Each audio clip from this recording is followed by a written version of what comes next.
लखनऊ में रहने वाली एक शेख परिवार की लड़की जूही के साथ एक ऐसा भयानक किस्सा पेश आया जहां सिर्फ एक घर में रहने की सजा उसे कुछ ऐसी मिली कि आज उनका पूरा कुनबा खौफजदा है और उस परिवार के ढेर सारे लोग आज भी उस घर से दूरी बनाए हुए हैं। इस कहानी की शुरुआत होती है अंग्रेजों के जमाने में लखनऊ के एक बहुत ही फेमस एरिया के साथ।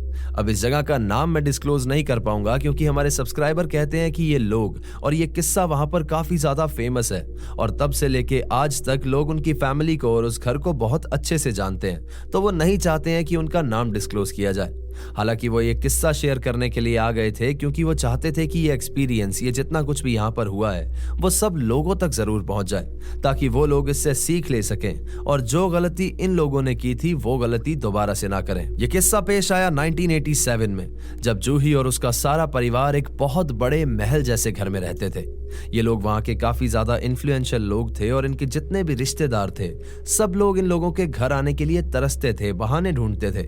और इसी बीच में इन लोगों के नवाबों की फैमिली के साथ भी काफी अच्छे ताल्लुकात थे। सब कुछ एकदम ठीक चल रहा था और इनकी फैमिली में कोई भी प्रॉब्लम नहीं हुई थी।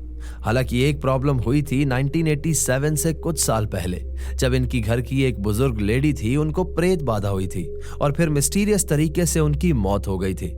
इन लोगों ने काफी सारे लोगों से पूछताछ की, बात की और तब जाके पता लगा था कि ये जो एरिया है जहां पर इनका घर है, यहाँ पर कुछ समय पहले काफी सारे तालाब हुआ करते थे और उन्होंने बताया कि यहाँ पर तेली लोगों का कब्रिस्तान भी हुआ करता था।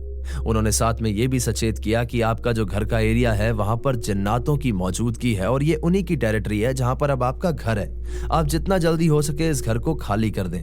लेकिन पता नहीं क्यों प्रॉपर्टी बहुत ज्यादा बड़ी थी या फिर क्या रीजन था, उन लोगों ने इस बात को इग्नोर कर दिया था। बस यहीं से शुरू होता है इन लोगों के घर में जिन्नातों की मौजूदगी और उनकी जिद का तांडव। उस बुजुर्ग लेडी की डेथ के बाद से और 1987 तक आते आते इन लोगों के घर में लगभग हर इंसान ने काफी सारी चीजें महसूस की थी। सबको पता था कि यहाँ पर जिन्नातों की मौजूदगी है, लेकिन फिर भी उस औरत की तरह किसी की भी हेल्थ में कोई समस्या नहीं हो रही थी और ना ही इनके बिजनेस में कोई प्रॉब्लम आ रही थी क्योंकि जो चीज होने वाली थी वो इन सब चीजों से बहुत ही ज्यादा भयानक थी। ये लोग जैसे तैसे इस घर के अंदर सरवाइव कर रहे थे और ये 5 वक्त के पक्के नमाजी थे तो किसी तरह से ये बचे भी हुए थे। लेकिन यहाँ पर जो मखलूक थे वो भी सिर्फ एक ही गलती की ताक में बैठे थे। ये लोग भी इस घर को बेचना नहीं चाहते थे क्योंकि इतनी बड़ी प्रॉपर्टी को सेल करना ऐसी चीजों की वजह से जिनका इन्हें लग रहा था कि शायद इलाज ढूंढा जा सकता है, वो एक बहुत बड़ी बेवकूफी होती। इसी दौर में इनके घर के ढेर सारे लोगों के बीच में एक लड़की थी जूही, उम्र 16 साल, बेहद ज़हीन और खूबसूरत। जूही इस घर के सबसे लाडले बच्चों में से थी और वो सारा दिन इस घर में खिलखिलाती रहती थी, इधर उधर घूमती रहती थी। सब कुछ एकदम ठीक चल रहा था, लेकिन एक दिन अचानक से सब कुछ बदल गया। एक रोज जूही नहाने के बाद अपने घर की छत पर बाल सुखाने के लिए पहुंची और उस समय उसके पीरियड्स आए हुए थे। थोड़ी देर के बाद जब वो वापस नीचे आई तो उसके हाव भाव बदले हुए थे। वो सबको एक अजीब तरीके से देख रही थी और उसके चेहरे पर एक भयानक स्माइल थी, जैसे वो सबको देखकर ऐसे चिढ़ाते हुए मुस्कुरा रही हो। उस दिन ना तो किसी को ये बात समझ में आई कि वो ऐसा क्यों कर रही है और ना ही किसी ने इस बात पर ज्यादा ध्यान दिया और उसी दिन से जूही के बिहेवियर में चेंजेस आने लगे। वो सारा दिन अपने कमरे में अंधेरा करके अकेली बैठी रहती। शोर से उसे दिक्कत होने लगी थी, इसीलिए वो सारा दिन सन्नाटे में बैठती। इसके बाद कुछ दिन में एक और चीज सामने आई। जूही जब भी बाथरूम में जाती थी तो वो घंटों घंटों अंदर बैठी रहती और बाहर से जब भी कोई उसे आवाज देता तो वो कोई भी रिप्लाई नहीं करती थी। उसके अब्बू हमेशा इस बात पर गुस्सा होते थे, उसे डांटते थे, लेकिन उसके चेहरे से ऐसा लगता था कि उसे कोई फर्क ही नहीं पड़ रहा है। ये सब कुछ ऐसे ही चलता रहा और फिर एक जुम्मेरात के दिन शाम में जूही नहा करके निकली। उसने अच्छे कपड़े पहने, चूड़ियां पहनी, इत्र लगाया और फिर अपने कमरे में अगरबत्ती जला करके बैठ गई। अब आज के दौर में ये चीजें हो भी सकता है कि किसी को समझ में ना आए, लेकिन उस दौर में उन लोगों को ऑलरेडी पता था कि इनके घर में कुछ प्रॉब्लम है। ऊपर से जूही के चेहरे के एक्सप्रेशन देख करके उसकी अम्मी तुरंत समझ गई थी कि इसके साथ कोई दिक्कत हो गई है, इसीलिए वो उसे देखते ही घबरा गई और वहां पर पूरी तरह से रोने लगी। वो दौड़ते हुए अपने शौहर के पास गई और उन्होंने उन्हें सारी बात समझाई कि जूही के साथ ये सब कुछ हो रहा है और उन्होंने उनसे कहा कि प्लीज आप जाइए, आप किसी मौलवी को बुला करके लाइए। और खुद वो जाकर के अपने कमरे में बैठ गई क्योंकि वो खुद ज्यादा डर रही थी जूही के कमरे में जाने से। इस समय उसकी अम्मी बहुत ज्यादा चिंता में थी जूही को इस कंडीशन में देख करके वो बुरी तरह से रो रही थी और रोते रोते पता नहीं कैसे उन्हें शाम के समय ही अपने कमरे में नींद आ गई। और फिर जैसे ही उनकी आंख लगी तो उन्हें एक सपना आया कि उनकी बेटी एकदम दुल्हन की तरह तैयार होकर के बैठी है और फिर उसके बाद उसकी शादी एक जिन्नात से हो गई। ये सपना आते ही अचानक से एक झटके से उनकी नींद खुली और वो बहुत ज्यादा डरी हुई थी इस सपने से। यहाँ पर उसकी अम्मी जल्दी से उठ करके बाहर आई अपने शौहर को देखने के लिए कि वो आए या नहीं। और फिर जब वो नहीं आए थे तो वो आउट ऑफ कंसर्न जूही के रूम के पास चली गई उसकी कंडीशन देखने के लिए। यहाँ पर वो जूही के कमरे की दहलीज के पास जाकर के रुक गई और फिर वहां से अंदर देखने लगी कि जूही क्या कर रही है। जूही अपने कमरे में चुपचाप तैयार होकर के शीशे के सामने बैठी हुई थी। वो खुद को निहार रही थी, खुद को अजीब तरीके से टच कर रही थी, अपने बालों को सहला रही थी और फिर शीशे में देख करके बहुत ही डरावने एक्सप्रेशंस के साथ हंस रही थी। उसकी अम्मी की यहाँ पर हिम्मत ही नहीं हुई कि वो अंदर जाकर के अपनी बेटी को संभाल लें, उससे पूछ लें कि उसे क्या प्रॉब्लम है, क्योंकि वो जानती थी कि कोई जिन्नात है जो उसके ऊपर हावी हो चुका है। इसकी थोड़ी देर के बाद उसके अब्बू एक मौलाना साहब को लेकर के आए और आकर के उन्होंने जूही से बात करने की कोशिश की, लेकिन जूही अब तक बहुत ढीठ बनकर वहां पर एकदम उनके सामने बैठी हुई थी और मौलाना साहब की किसी भी बात का वो कोई जवाब ही नहीं दे रही थी। इसके बाद मौलाना साहब ने बहुत सारी चीजें की, वहां पर कुछ पढ़ करके भी देखा, उसके ऊपर बहुत सारी चीजें भी छिड़की, लेकिन सामने से जूही ऐसे बैठी हुई थी जैसे उसके ऊपर कोई फर्क ही नहीं पड़ रहा हो। वो एकदम बुत बने मौलाना साहब के सामने बैठी हुई थी और बारी बारी से एक बहुत ही क्रीपी स्माइल देख करके सबको देख रही थी और हर एक इंसान जिसकी तरफ वो देख करके अपनी स्माइल देती थी उस इंसान को अंदर तक वो इतना डरा देती थी कि दूसरी बार कोई उसे देखने की हिम्मत भी नहीं करता था। इस सब के बाद भी जब कुछ नहीं हुआ तो मौलाना साहब ने वहां पर हार मान ली और उन्होंने कहा कि अगर मेरी इतनी पढ़ाई के बाद भी इसके चेहरे पर कोई भी एक्सप्रेशन नहीं है, इसने कोई दर्द जाहिर नहीं किया, तो इसका मतलब है कि ये जन्नात बहुत ही ज्यादा खतरनाक है और मुझे डर है कि शायद जूही का बचना मुश्किल है। ये बात कहकर के मौलाना साहब तो यहाँ से चले गए, लेकिन उसकी पूरी फैमिली बहुत ज्यादा खौफ में आ गई थी। अब हर रोज जूही के अब्बू किसी नए मौलाना को लेकर के आते और उस पर कुछ पढ़वाया जाता या कहूँ कि उसे ठीक करने की कोशिश की जाती, लेकिन ऐसा करते करते 4-5 दिन बीत गए और फिर से आया जुम्मेरात का दिन। जिस दिन वापस से वो नहा धो करके तैयार हुई, उसी तरह से उसने खुद पे इत्र लगाया, एकदम नए कपड़े पहने, चूड़ियां पहनी और वापस से शीशे के सामने बैठ करके वो खुद को निहारने लगी। ये सब कुछ यूं ही चल रहा था। ये लोग अलग अलग मौलवियों के पास भाग रहे थे, डॉक्टर्स तक से बात कर रहे थे कि शायद ये कोई मेंटल प्रॉब्लम नहीं हो।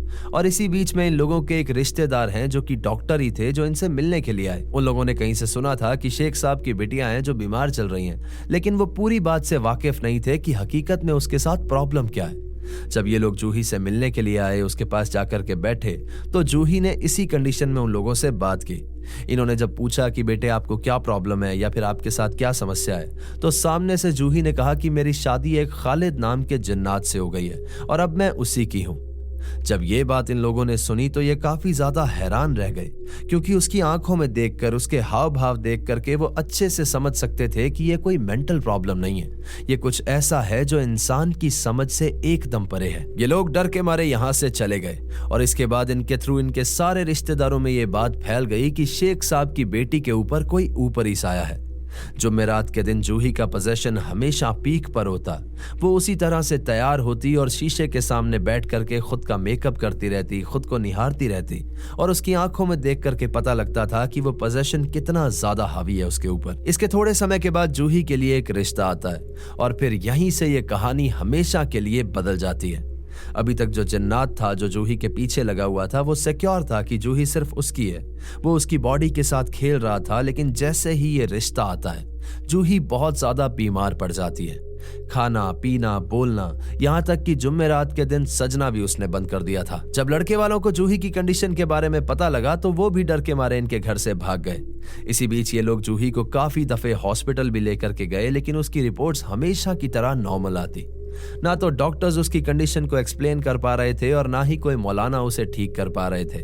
और फिर इसी के बीच में आता है वो दिन जो इस कहानी का सबसे दर्दनाक पार्ट है। एक दिन इस घर के अंदर सब लोग आराम कर रहे थे। दोपहर का वक्त था और जूही भी आराम से अपने कमरे के अंदर लेटी हुई थी कि अचानक से जूही के कमरे से धुआं बाहर आने लगा। जब तक ये धुआं इसके पेरेंट्स को दिखा, जब तक उन्हें पता लगा कि अंदर क्या हो रहा है और ये भाग करके उसके कमरे तक पहुंचे, तब तक उस लड़की का कमरा आग के हवाले हो चुका था और हर जगह आग की लपटें थी। लेकिन इसी बीच में जूही आराम से अपने बेड पर लेटी हुई थी। ना ही कोई दर्द और ना ही चिल्लाने की आवाज। वो बस एक टक ऊपर छत की ओर देख रही थी और एक अजीब सी मुस्कुराहट उसके चेहरे पर थी। काफी जद्दोजहद के बाद उसके पेरेंट्स ने उसे बचा करके बाहर निकाला, लेकिन तब तक वो बेहोश हो चुकी थी और काफी ज्यादा जल भी चुकी थी। ये लोग उसे लेकर के जल्दी से हॉस्पिटल पहुंचे और वहां जाकर के डॉक्टर्स ने कहा कि ये बहुत ज्यादा जल चुकी है, तो हम कोई श्योरिटी नहीं दे सकते, लेकिन फिर भी उन्होंने ट्रीटमेंट स्टार्ट किया। काफी दिनों तक ये ट्रीटमेंट चलता रहा और फिर किस्मत से जूही वापस से होश में आई, लेकिन उसकी कंडीशन अभी भी क्रिटिकल थी। पूरी फैमिली टूट गई थी, सब बहुत ज्यादा दुखी थे और जूही की बड़ी बहन तो मोस्टली खाना पीना छोड़ करके हॉस्पिटल में ही बैठी रहती थी ताकि वो जूही का ध्यान रख सके।